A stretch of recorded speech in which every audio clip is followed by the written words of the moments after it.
Olá, misteriosos! Vocês já ouviram falar de cultos secretos que se escondem nas sombras do Brasil profundo? Religiões obscuras, rituais antigos e histórias que poucos têm coragem de contar. Hoje, você vai ouvir relatos reais de pessoas que viveram o inexplicável e sobreviveram para contar. Prepare-se para mergulhar em um universo onde fé, medo e mistério caminham lado a lado.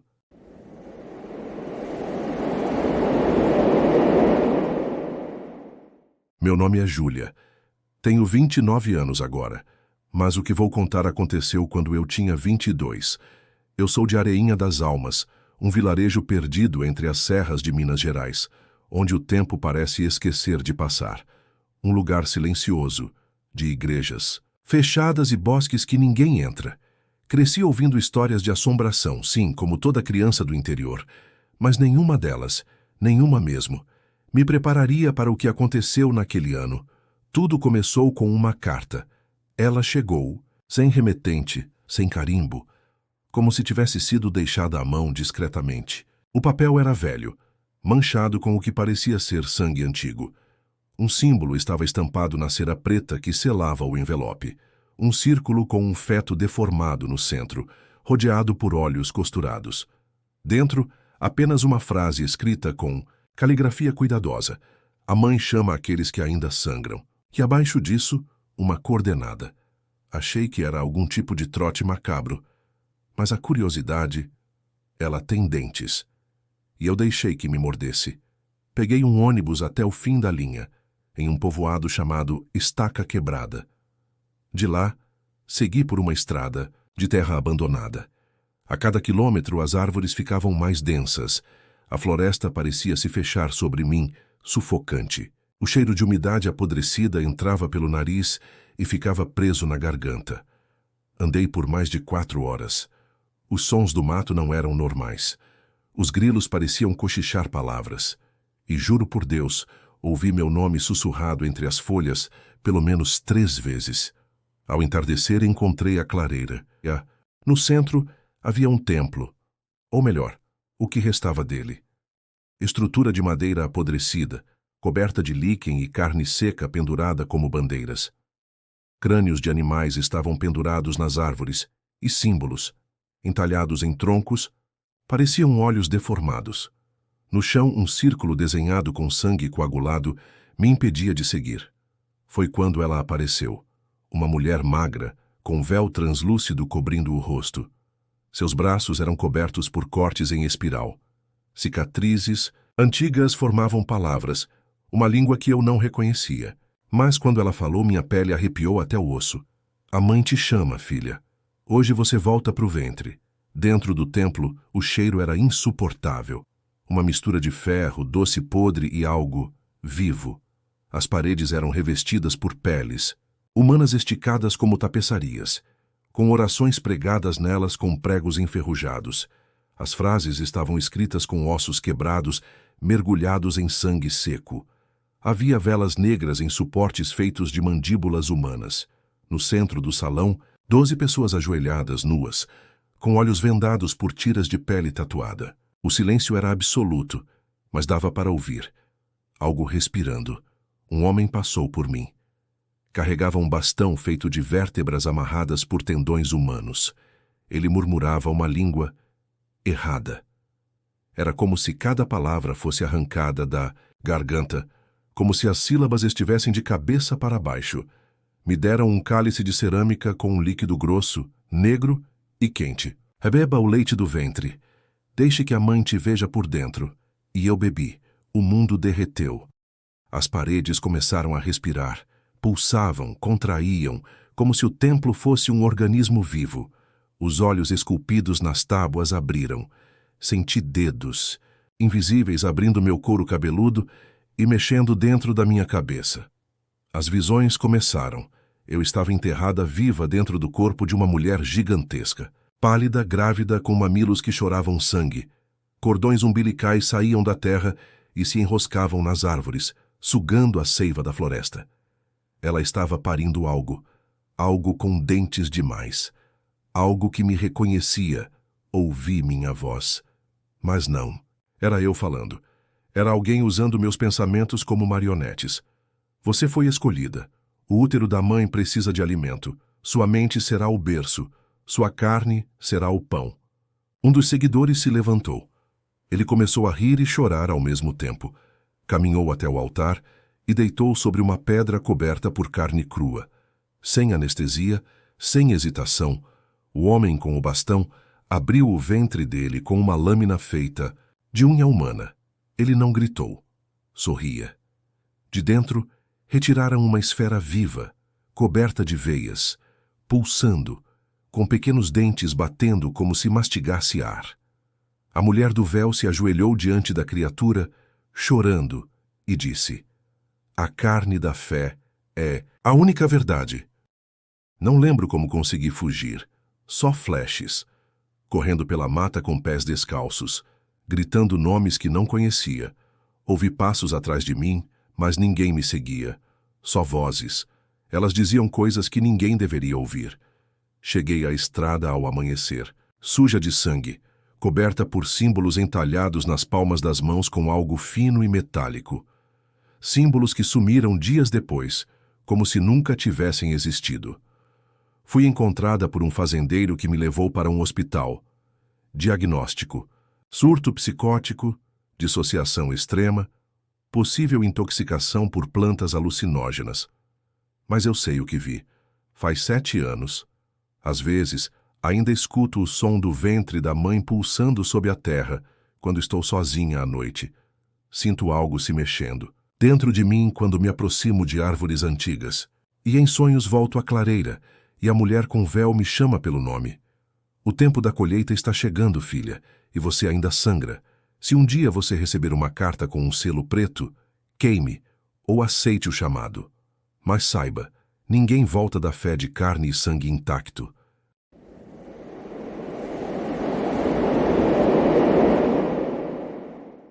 Meu nome é André Luiz.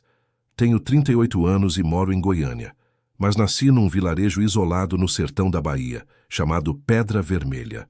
A cidade não aparece no Google Maps e quem mora lá raramente fala com forasteiros. Durante a infância, achei que tudo era normal. A igreja central, os sinos ao entardecer, os moradores sempre calados e, principalmente, o dia 9 de setembro. Uma data que ninguém explicava, mas que todos respeitavam com um silêncio fúnebre e cheio de medo.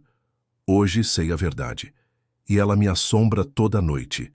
Pedra Vermelha não tinha internet nem rádio. Nossa vida girava em torno da Capela do Véu, branco, construída no alto de um morro onde dizem que uma mulher foi queimada viva no século XVIII por blasfêmias contra a Santa Igreja. A fogueira apagou, mas a fé torta que nasceu das cinzas continuou queimando. O padre da cidade, conhecido apenas como Padre Simeão, era uma figura quase mitológica. Velho, de costas encurvadas e olhos que pareciam olhar por dentro da gente. Ele raramente falava. Apenas apontava e os fiéis obedeciam. Diziam que ele ouvia os lamentos da santa e que só ele podia entrar na cripta embaixo do altar. Ninguém sabia o que havia lá dentro. Aos 12 anos, fui escolhido para participar do rito do ventre virado, algo que acontecia todo 9 de setembro. A minha mãe chorou quando soube. Não era um choro de alegria, era desespero contido. Ela não podia se recusar. Ninguém podia. Na noite do ritual, me levaram encapuzado até a capela. O ar era denso, cheirava a incenso e ferrugem. Quando tiraram o capuz, vi. Estávamos num porão subterrâneo, com paredes forradas de símbolos entalhados em madeira escura. O teto era baixo, e havia uma estátua no centro, coberta por panos brancos manchados. A estátua era de uma santa, mas sem rosto. Só um buraco onde deveriam estar os olhos, e uma boca aberta com dentes humanos reais incrustados. As pessoas estavam de joelhos, murmurando em uma língua que não era português, nem latim. Era algo gutural, antigo, cheio de sons secos como ossos quebrando. Padre Simeão segurava um livro enorme, sem capa, cujas páginas pareciam feitas de pele envelhecida. A partir desse dia, comecei a ouvir coisas que não estavam lá. Nas paredes da minha casa, vozes sussurravam versículos que eu nunca tinha lido. Sonhava com uma mulher encapuzada me chamando para voltar ao ventre, e quando eu acordava, encontrava pedaços de carne crua nos meus bolsos. E eu não sabia de onde tinham vindo. Minha mãe parou de falar comigo. Passava os dias trancada no quarto, acendendo velas e murmurando com os olhos fechados, como se quisesse esquecer. Descobri anos depois que toda criança escolhida para o rito do ventre virado não passa dos 20 anos. Começam a enlouquecer. Haverá santa em todo lugar, nos espelhos, nas sombras, nos olhos dos vizinhos. E sempre, sempre desaparecem. Com 17 anos decidi fugir. No dia 9 de setembro daquele ano, me escondi no alto do morro para observar o ritual em segredo. Vi os fiéis caminhando em fila, descalços, de olhos vendados, guiados pelos sinos da capela. Mas o que me aterrorizou foi o que veio debaixo da terra. A cripta se abriu, e de dentro saiu o que chamavam de a mãe do véu branco. Ela não andava. Flutuava coberta por um manto feito de pedaços de roupa infantil e véus nupciais rasgados.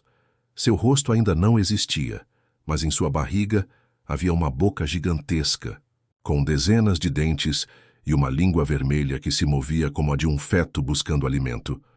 As pessoas cantavam e se entregavam, literalmente. Um a um, deitavam-se diante da boca abdominal, e ela os comia, sem dor, sem sangue visível. Só desapareciam, como se fossem engolidos por fumaça viva.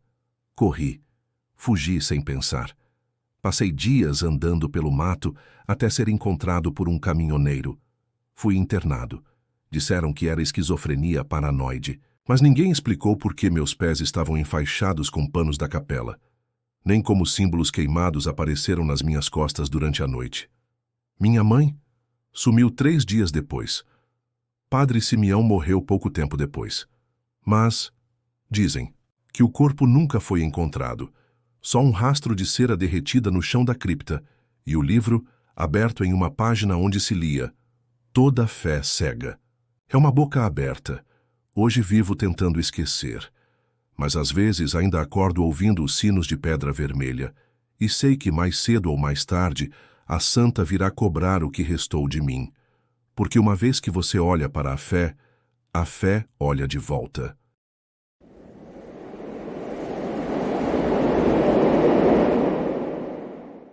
Meu nome é Fernando Duarte.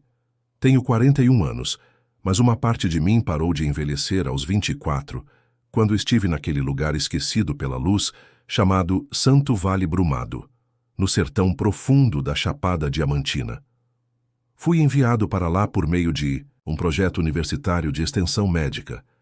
Era para ser uma experiência de campo simples, tratar feridas, aplicar vacinas, coletar dados. O que encontrei foi uma religião ancestral, que mastiga os olhos de quem ousa enxergar demais.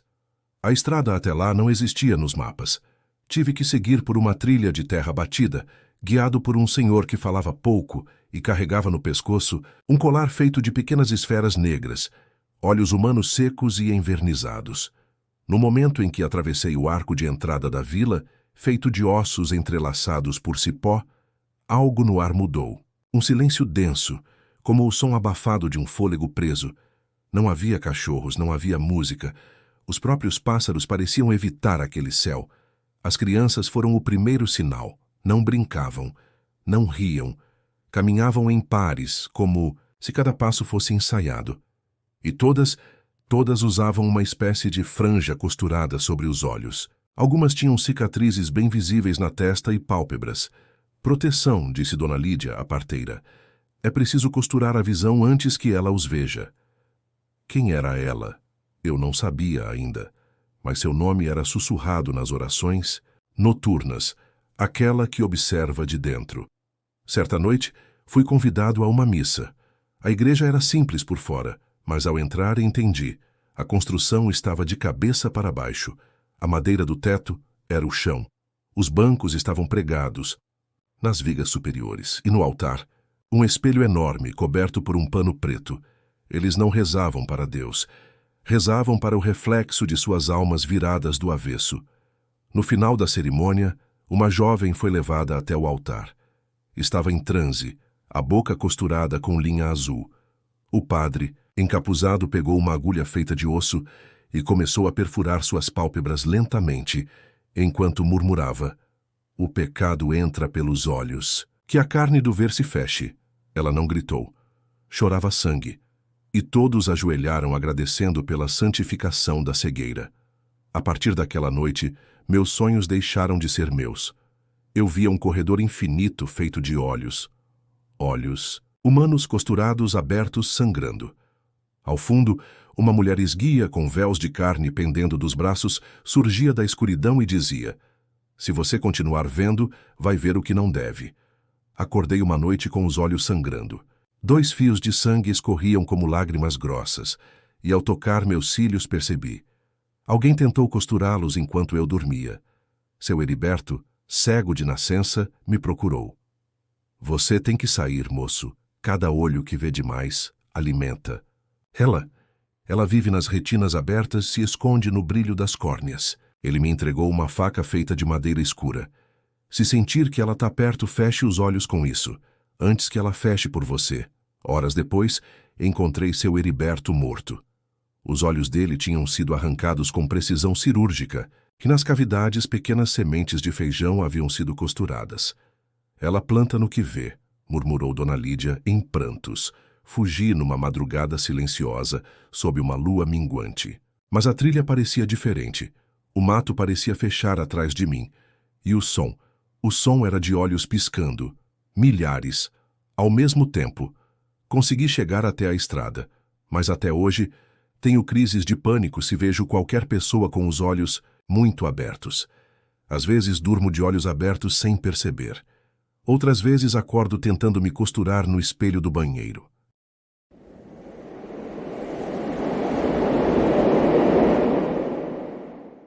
Sou Gabriela Mendes, jornalista investigativa.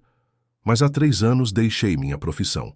Não porque perdi a paixão, mas porque, depois de experimentar o gosto do sangue fervido pela fé, nunca mais consegui confiar na realidade. Tudo começou em 2022, quando fui investigar desaparecimentos silenciosos em pequenas comunidades agrícolas do sul do Mato Grosso do Sul. Gente que sumia sem deixar vestígio, nenhum corpo, nenhuma denúncia. A Fazenda Coração Verde era um lugar esquecido pelo tempo. Para entrar, precisei me fingir de voluntária, dizendo que queria aprender técnicas de cultivo orgânico. Logo percebi que o cultivo era apenas fachada. Toda a vida da comunidade girava em torno de uma estufa central, coberta por vidros, amarelados e limo. O ar lá dentro era espesso, úmido, quase vivo. A planta no centro era monstruosa, uma flor gigante, com textura de carne viva, pulsando como um órgão humano. Eles a chamavam de Mãe das Entranhas. Todas as noites, os fiéis se reuniam ao redor dela. Cortavam pequenas partes do próprio corpo, um pedaço da orelha, tiras da pele, até unhas arrancadas. Colocavam tudo na boca da planta, que se abria com um estalo molhado e os devorava. Depois, ela liberava um líquido quente, espesso, avermelhado. Um vinho de fé.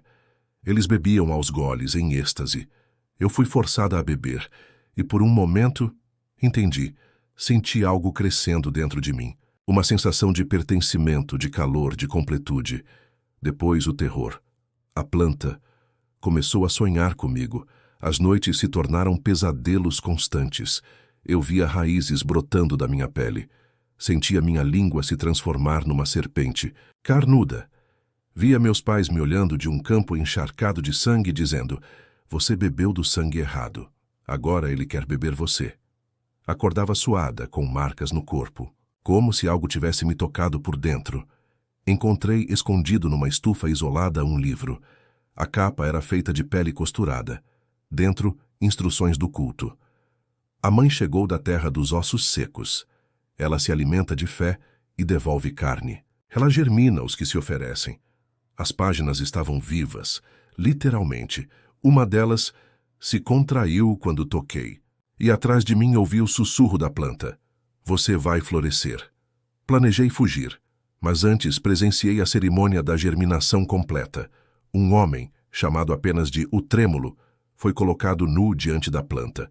Seu corpo já estava tomado por veias escuras. Eles abriram seu peito, mas não havia coração, apenas uma semente, pulsando. A planta gritou, um som agudo e úmido que parecia vir de dentro da terra. A estufa inteira tremeu. Corri.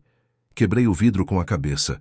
Fugi coberta de cortes, folhas grudadas no rosto, um gosto de terra e ferro na boca.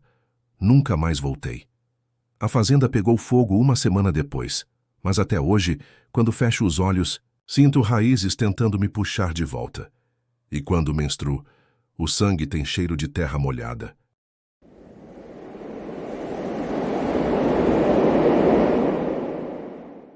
Meu nome é Álvaro. Tenho 34 anos.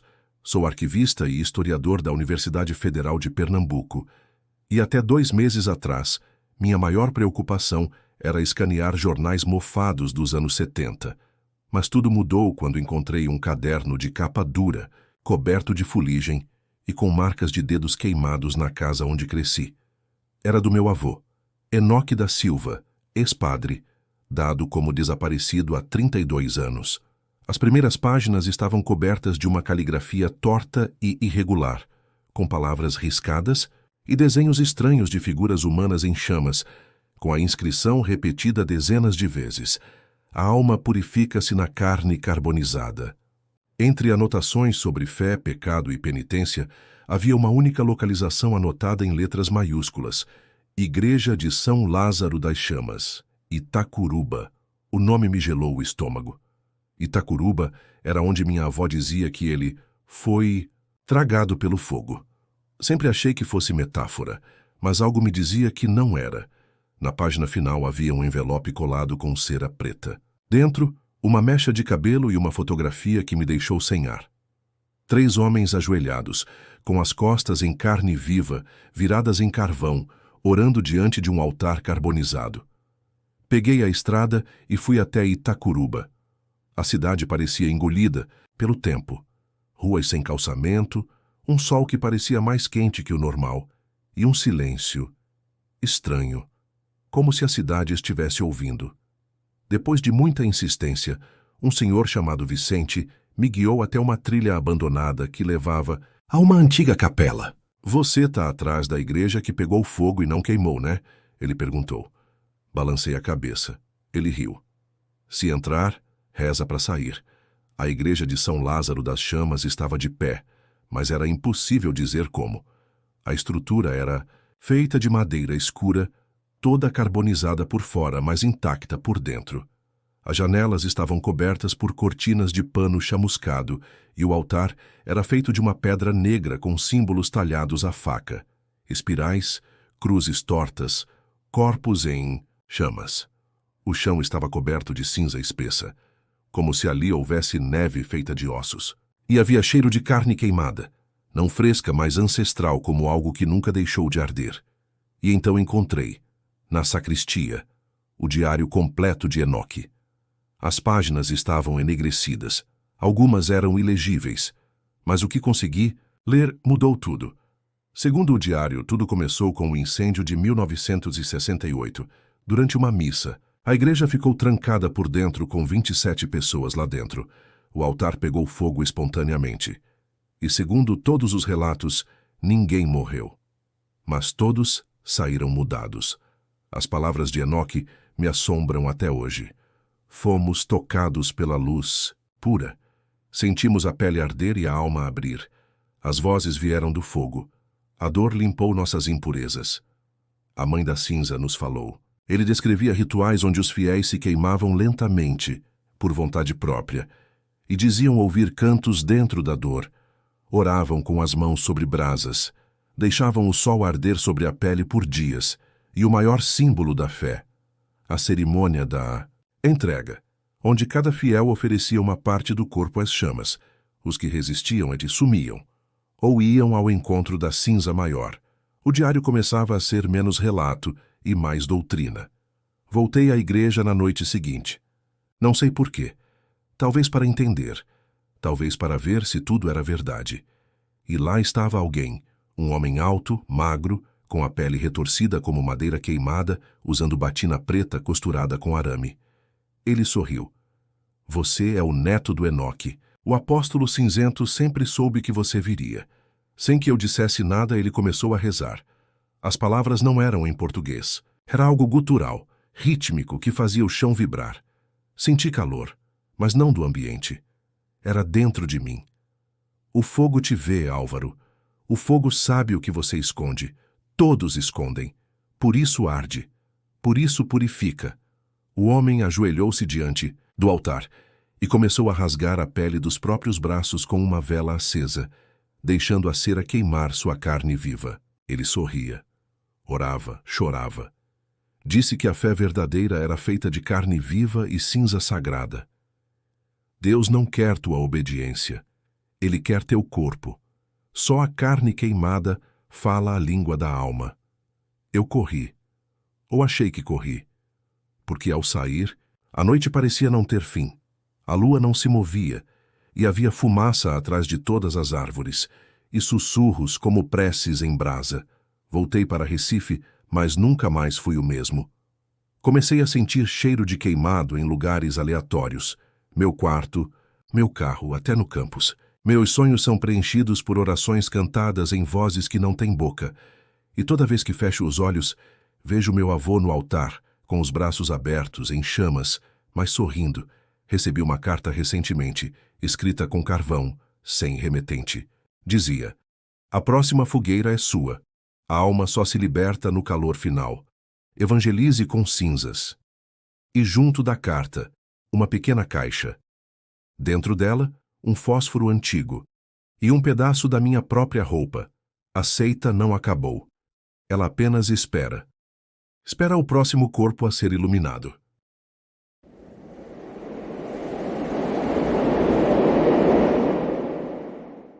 Meu nome é Leandro. Tenho 39 anos. Sou cirurgião ortopédico aposentado forçadamente por trauma. Nunca tive tempo para misticismo, muito menos para delírios religiosos. Mas tudo mudou depois do desaparecimento do meu irmão, Marcos. Morávamos em cidades diferentes. Ele havia deixado tudo para trás 2 anos antes, dizendo que tinha encontrado uma forma de viver sem dor. Ninguém mais ouviu falar dele. Foi minha mãe quem recebeu o pacote, um envelope sem remetente, com cheiro, de terra molhada. Dentro, uma carta escrita com uma caligrafia obsessiva, cheia de repetições com a frase "A carne mente. As mãos conhecem a verdade". Anexado à carta havia um dedo, o indicador direito de Marcos, com a aliança de família ainda presa. As coordenadas no verso da carta levavam a um lugar que muitos mineiros preferem não citar: São Timóteo, das Pedras, um povoado esquecido entre os morros, onde se diz que os ecos nas pedras não são do vento, mas de preces sussurradas por bocas que já apodreceram. Após 6 horas de estrada e mais 2 de trilha, encontrei o vilarejo. Nenhum sinal de eletricidade. As casas eram feitas de barro cru, decoradas com pequenos retalhos de pele humana estendida como esvotos. Os moradores me observavam em silêncio absoluto. Todos usavam mantos marrons e luvas costuradas com linha cirúrgica. Vi um homem cego guiando uma criança sem braços. Ninguém sorria, ninguém piscava. Uma mulher com as pernas amputadas me conduziu até a antiga capela local, feita inteiramente de pedras negras e símbolos entalhados como cortes profundos. Lá um homem idoso com olhos vítreos me recebeu. Ele se apresentou como irmão Lázaro, o lamentador de membros. Você veio atrás da carne perdida, mas é a mente que está em excesso, ele disse. Entrei em uma cerimônia à força, não porque me prenderam, mas porque de alguma forma minha curiosidade ultrapassou meu bom senso. 12 fiéis sentaram-se em círculo. Todos tinham ao menos um membro amputado. Havia um altar de pedra com marcas de faca, e sobre ele um par de mãos mumificadas colocadas em posição de oração, como relíquias vivas. Um jovem chamado Elias, sem o braço esquerdo, leu em voz alta. Quando a mente cala e a carne se cala com ela, só a mão reza. A mão sabe, a mão não mente. Uma moça ajoelhou-se. Com expressão de êxtase, apoiou o antebraço em uma tábua. O lamentador afiou uma lâmina. Eu assisti, congelado, enquanto ela sorria ao ter o próprio braço decepado. O sangue jorrou sobre os mantos, e os outros fiéis começaram a entoar um cântico seco, sem emoção. Ela desmaiou, mas as mãos caídas no chão se moviam sozinhas, os dedos se entrelaçando em um gesto de oração. Aquilo não era humano. Foi então que vi, entre as sombras da sacristia, um homem mais alto que todos, magro ao ponto do absurdo, com uma túnica branca manchada de vermelho, desceu os degraus arrastando o que restava das pernas. Era Marcos. Mas não o Marcos que eu conhecia. Seus olhos estavam apagados. Ele havia removido voluntariamente as orelhas, a língua, as pernas até os joelhos, e as mãos estavam costuradas no peito. Ele sussurrou com os músculos da garganta. Irmão, fui liberto. Deus não fala com a cabeça. Ele fala com a carne, abandonada.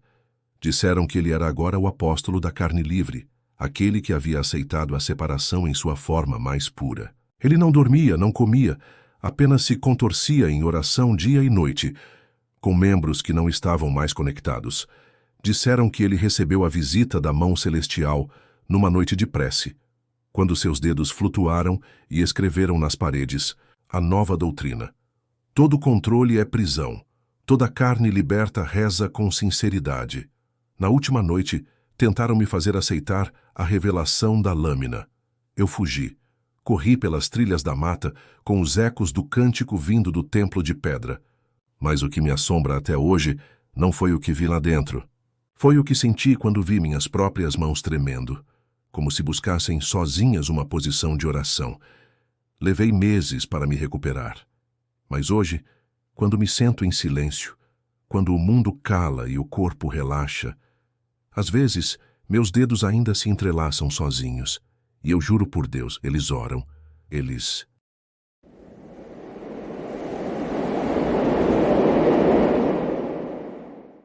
Meu nome é Raul Diniz. Sou documentarista independente. Já cobri de tudo. Rituais de candomblé no Recôncavo, rezadeiras no Maranhão e até exorcismos clandestinos no Paraná. Mas nada, absolutamente nada, se compara ao que encontrei. Em Riacho Fundo, interior de Goiás. Tudo começou com um boato. Uma ceia ritualística em uma fazenda abandonada, onde homens e mulheres comungavam com a carne do espírito. Me intrigou. Entrei em contato com um padre excomungado que falou de um lugar onde cruzes eram enterradas de cabeça para baixo, onde as árvores nasciam retorcidas e ninguém morria de fome, porque sempre havia carne fresca. Quando cheguei, a estrada acabou em um portão de ferro oxidado, com símbolos que pareciam feitos com ossos triturados, misturados à argila. Um velho me esperava, pele encostada no osso, olhos fundos como crateras, e um colar feito com pequenos ossos que pareciam infantis. Você veio filmar? Não precisa. A ceia grava sozinha na sua memória. E ela nunca vai apagar. A fazenda ficava encravada em um vale seco, onde o tempo parecia suspenso. Chamavam-na de Fazenda do Oco. O nome não era metafórico. O chão era oco, escavado, por túneis, câmaras e corredores de pedra onde o som desaparecia no ar. Lá dentro, um altar, feito inteiramente de costelas humanas, montado em forma de estrela. Em cima, um crânio de boi com olhos esculpidos em madeira e boca recheada de dentes humanos. Tudo cercado por jarros com gordura escura, usada para ungir os corpos antes da ceia. Encontrei o diário do antigo dono, um fazendeiro chamado Hilário. Nos escritos, ele dizia ter sido tocado por uma entidade que vive no subsolo da carne. Um Deus sem nome, apenas fome. Ele afirmava que se um homem devorasse outro com devoção, poderia ver com os olhos de Deus. No rodapé de uma das páginas, a carne é verbo, o verbo é fome, e quem se farta, acende. Me convidaram para a ceia. Havia 20 pessoas, todos vestidos de branco encardido com marcas nas testas, símbolos feitos com sangue e fuligem. O cheiro era doce e metálico, uma mistura nauseante. Sobre uma mesa de madeira negra havia carnes, mas não era boi, não era porco. Havia pedaços com tatuagens, unhas pintadas, um mamilo. Antes de comer, todos murmuraram em uníssono: a fome é a oração da carne. Alimenta-nos, Oco. Fui forçado a comer um pedaço de músculo do antebraço, cozido em gordura humana. Me disseram que era um apóstolo que se ofereceu. Ao engolir, senti algo ancestral, uma presença invadindo minha mente. Vi uma paisagem feita de carne viva, onde o chão pulsava como diafragma, e o céu era costurado por tendões. Hilário apareceu na visão, nu, coberto de moscas, com a boca costurada e os olhos vertendo sangue. Ele apontou para mim e disse: "Agora você tem a fome. Ela nunca vai te deixar." Tentei fugir, mas a fazenda não deixava. Os corredores mudavam, as portas se fechavam por dentro. No subterrâneo, encontrei salas de ossos catalogados, com nomes, datas e orações. Pessoas que viraram refeição. Em uma câmara, vi um corpo pendurado por anzóis fincados nos tendões, ainda vivo, sussurrando orações com a língua cortada. Os devoradores explicaram: quem é escolhido não morre. Ele vira comunhão contínua. O som do oco vinha do chão, um rumor grave como o ronco de um animal preso sob a terra. Diziam que era o estômago de Deus esperando para digerir o mundo. No escuro, vi crianças de olhos brancos caminhando entre as câmaras, com dentes demais. Elas cantavam uma canção que não conseguia esquecer. Quem mastiga a alma vê o céu virar sangue. Consegui escapar por um poço antigo. Saí desidratado, coberto de sangue e com o maxilar travado de tanto vomitar. Estava a quilômetros da fazenda. Fui encontrado por caminhoneiros e levado para um hospital em Anápolis. Ninguém acreditou em nada. Mas agora, meses depois, ainda acordo com o gosto de carne podre na boca. Ainda ouço a oração em meus sonhos. E o pior, às vezes sinto fome. Uma fome que arroz, feijão, carne bovina nada satisfaz. Só quando penso em carne humana meu estômago para de roncar. E sei que um dia a ceia do oco vai me chamar de novo.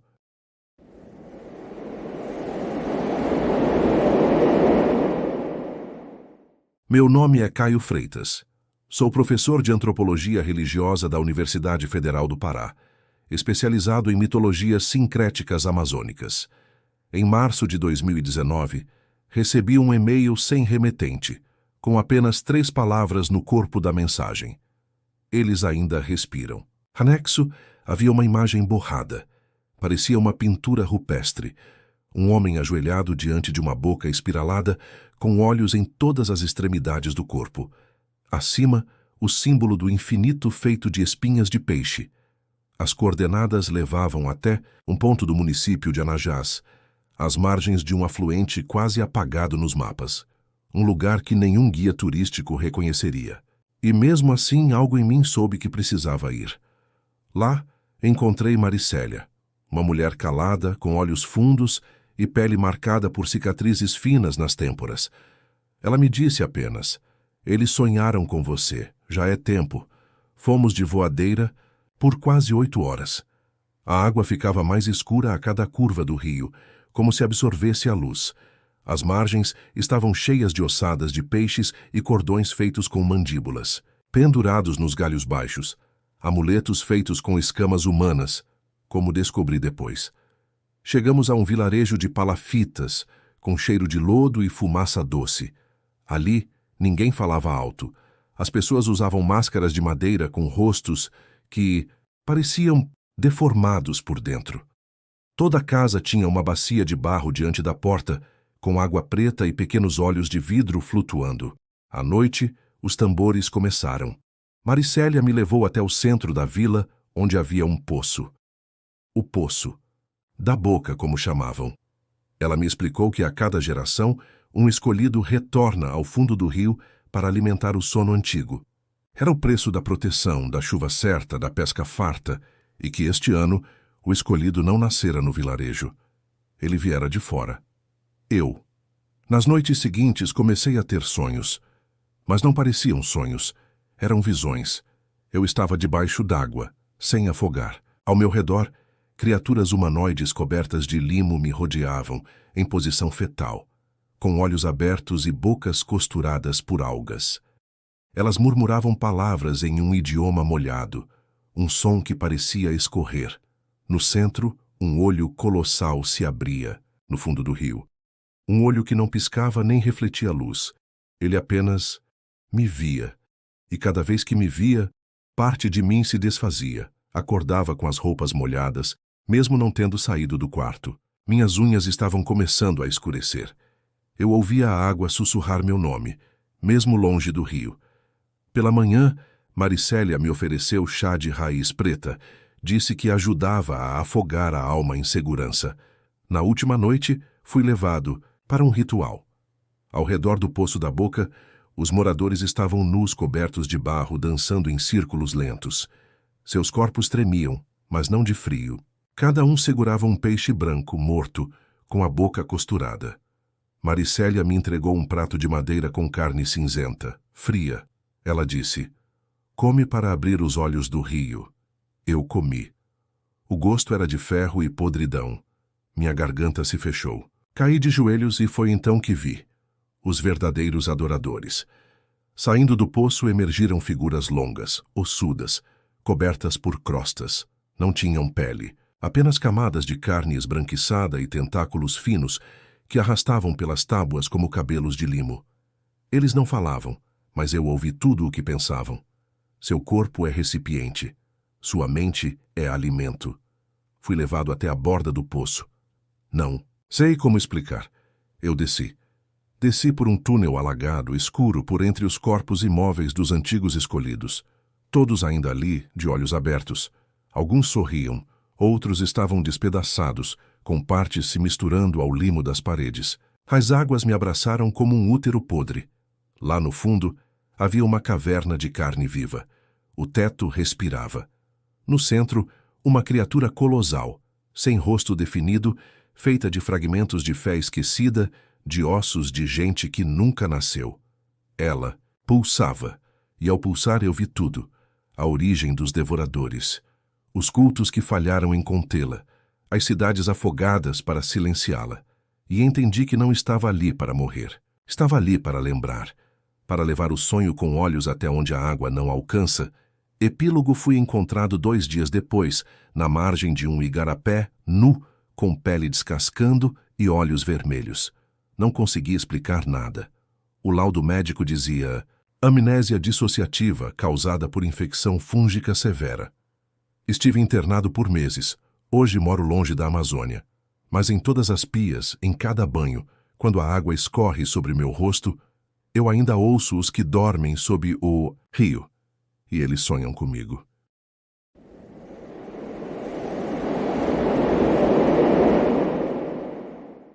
Meu nome é Elisa Noronha, estudante de botânica da Universidade Federal do Amazonas. Sempre fui fascinada pela flora brasileira, especialmente por mutações genéticas raras em árvores endêmicas. E foi numa dessas pesquisas que ouvi falar do ipê negro, uma anomalia supostamente encontrada em uma região remota da Mata Atlântica, entre os limites do Amazonas e o Pará, onde o mapa se dissolve em barro, rios esquecidos e mata fechada. O que me chamou a atenção não foi só a coloração escura e sua floração tardia, mas o relato de que ninguém ouvia som algum ao seu redor, nem vento, nem insetos, nem pássaros. A árvore vivia em silêncio absoluto. Um guia local, um homem idoso de fala quase mística chamado Assir, topou me levar. A floresta ali é doente, ele disse. Respira como bicho e às vezes engole gente. Achei que era folclore barato, até chegar lá.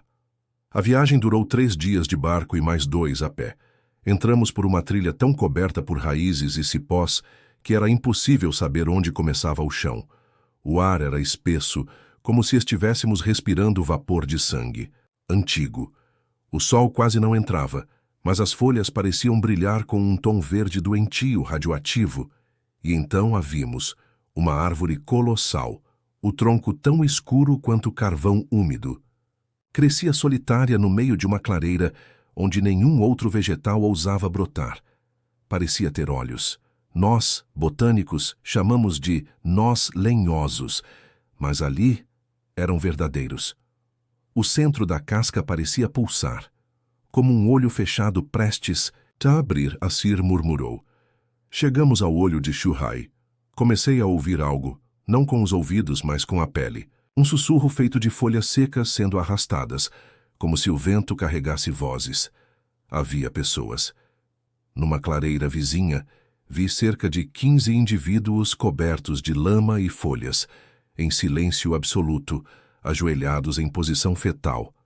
Cada um, com a boca costurada, mas de forma ritual, com fios vegetais enraizados na própria carne. No centro deles, havia um altar de madeira viva, trançada de raízes ainda pulsantes.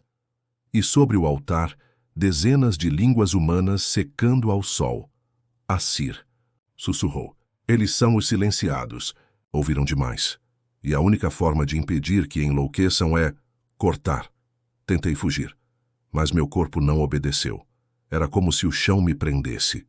As folhas murmuravam segredos em uma língua que eu compreendia mesmo sem ter aprendido. Algo me dizia que eu era parte da floresta agora, parte da oferenda.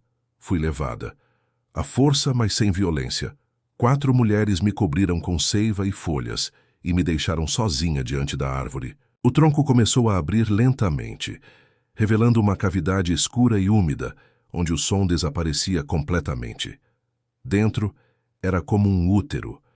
As paredes pulsavam, vivas. Vozes ecoavam dentro da minha mente e vi flashes, homens e mulheres arrancando pedaços de si mesmos em troca de visões. Vi uma criança sendo enterrada viva, com as raízes crescendo por dentro de sua boca. E vi o rosto da minha mãe, chorando atrás da casca da árvore. Eu gritei, mas o som não saiu. O silêncio se tornou uma prisão. E lá, pela primeira vez, ouvi Shurai. Sua voz era feita de vento parado, um som que não existe, e ele me disse: toda paz exige silêncio, toda voz exige sacrifício. Acordei dias depois, sem saber como escapei, sem saber se fui poupada ou esquecida, mas desde então, tudo está em silêncio, dentro de mim. Os sons que ouço não são deste mundo. À noite, o vento entre as árvores me chama pelo nome, me pede coisas, me implora por carne, por língua, por oferendas. E o pior de tudo, eu comecei a entender. A floresta não quer nos matar, quer nos calar, quer plantar o silêncio dentro de cada um, como sementes que brotam na carne, como raízes que crescem pelas veias, como a voz de Shurai, que agora vive em mim.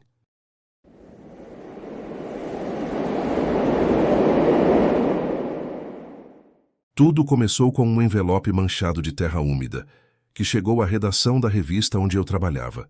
Dentro, havia uma carta escrita à mão, em papel grosso, quase áspero, com cheiro de mofo e umidade. O autor se identificava como Pastor Elias Monteiro e afirmava ter sido parte de uma comunidade isolada nos arredores da Serra da Canastra, chamada apenas de Inalcançável. A carta era uma mistura de confissão, pedido de ajuda e loucura. Falava de orações enterradas, vozes nas pedras, e de uma fé que havia tomado forma física dentro da mata. No fim da carta, ele deixava coordenadas junto com uma última frase escrita com letras trêmulas. A fé apodrece quando nasce do fundo da terra. Curioso e cético, decidi investigar. Era o tipo de história que vendia e que podia, me tirar do buraco financeiro. Levei só o essencial e segui viagem até São Roque de Minas. A entrada para a trilha que levava à comunidade não estava em nenhum mapa. Foi um velho que vendia pinga na beira da estrada quem me apontou o caminho, fazendo um gesto estranho com os dedos, como se cruzasse os ossos. A caminhada foi infernal. A vegetação parecia mais densa do que deveria, como se a mata estivesse viva, bloqueando o caminho com galhos que se moviam sozinhos. Havia símbolos esculpidos nas pedras do caminho, olhos com raízes, cruzes sem braços e rostos gritando esculpidos no tronco de árvores mortas. Depois de 6 horas de subida e trilhas tortas, avistei as primeiras casas, palafitas de madeira podre construídas no meio da encosta, como se tentassem fugir do solo. Um silêncio aterrador tomava conta do lugar. Nada de cigarras, nada de vento, só um som constante, distante, de algo respirando abaixo da terra. Fui recebido por um homem magro de olhos afundados que se chamava Irmão Samiel. Seus braços eram cobertos por cicatrizes em espiral. e ele usava um colar feito de pequenos dentes humanos. Disse que eu tinha sido chamado e que a Mãe-Fé da Terra já havia sentido minha aproximação. Naquela noite, fui levado até o centro do vilarejo. No altar não havia cruz, mas sim uma raiz retorcida, envolta em sangue seco. O chão ao redor estava repleto de pequenos buracos circulares. Diziam que eram as bocas do solo, por onde a fé sussurra. O culto começou com cantos baixos, em uma língua gutural, cheia de sons impossíveis de pronunciar. Depois, os membros ajoelharam, colocaram os ouvidos no chão e começaram a rir. Rir alto, descontroladamente. Diziam que o inalcançável havia falado. Samiel me disse: quem ouve a fé pela boca da terra nunca volta a ouvir o mundo. Fiquei ali por 3 dias, 3 noites sem dormir direito, ouvindo o som das raízes se arrastando por debaixo das tábuas como serpentes famintas. Sonhava com túneis de carne e ossos, com olhos que cresciam nos galhos das árvores, observando até meus pensamentos mais íntimos. No segundo dia, vi um ritual. Um jovem era enterrado vivo até o pescoço, e ao redor dele, os membros sussurravam orações por horas. Quando o desenterraram, seus cabelos estavam brancos e sua pele coberta de fissuras. Diziam que ele havia recebido o cântico de baixo. Comecei a esquecer meu nome. Minhas unhas caíram. Meu paladar desapareceu. A comida tinha gosto de terra. A água tinha gosto de sangue envelhecido. Minha realidade estava apodrecendo. E o pior, eu comecei a gostar. Na última noite, fui conduzido até a fenda da mãe, uma abertura natural no solo, envolta por raízes pulsantes. Dentro, ecoava um som que não era só ouvido, era sentido nas entranhas. Lá disseram: vive o que resta do inalcançável, uma entidade que não tem forma, apenas fome e fé, alimentada por sacrifícios, por confissões, por tudo que o mundo superficial não aceita. Vi corpos presos nas paredes de pedra, alguns ainda vivos murmurando preces. Vi crianças sem olhos andando de mãos dadas. Vi um altar de carne, pulsando, úmido, sagrado. Foi ali que entendi. Não era uma religião, era um ecossistema espiritual. Uma simbiose entre a loucura humana e algo que sempre viveu sob a terra.